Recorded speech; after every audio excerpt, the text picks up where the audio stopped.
hello, good afternoon, good morning, good evening sa ating lahat. At andito tayo ngayon, magluluto tayo ng cookies oatmeal. At andito yung mga ingredients natin, 3 cup na oatmeal. Okay, hindi siya gaanong pino. At 2 cup na flour, 2 itlog, at saka chocolate chips, half teaspoon na cinnamon, half teaspoon na salt, half teaspoon na baking soda, at mayroon tayong 1 cup na butter. Okay, at yung natin walnuts ay lang yan kung gusto nyo, di ba? Kaya ayan,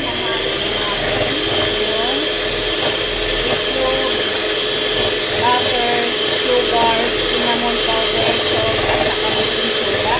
At ito na siya. At i-scrape natin sa gilid. At saka natin ilagay yung flour. Kunti-kunti lang. Parang hindi lilipad. Okay?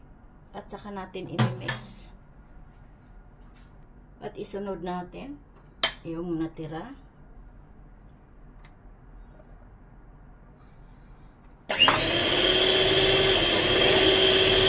Okay, ngayon halong-halo na siya. Dito na natin ilagay yung Quaker Oats natin. Yung oatmeal. Quaker oatmeal. Haluin natin. Haluin natin ng haluin. Okay? At dito, ilalagay na natin yung chocolate chips natin. Okay. At yung walnuts. Haluin lang natin din uli. Okay. I-mix natin siya ng i-mix. Andito na yung 2 tray natin. Ilagyan natin ng baking paper. Okay. Kaya dito natin siya ilalagay.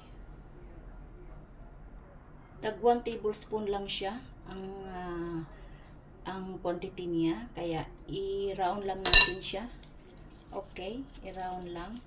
Saka natin ilalagay dito sa natin, baking tray. At i-konting flat lang natin. Okay? At ayan na, ready na yung cookies oatmeal na nagawa natin. Ilang piraso lang yan. Ayan. At nakahanda na rin yung natin, oven, kaya isasalang na natin to siya.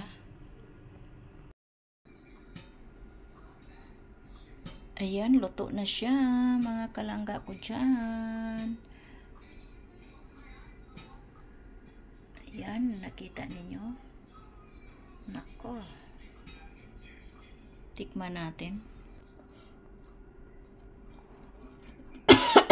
Ang sarap. Tama lang yung tamis, mga kalangga ko dyan.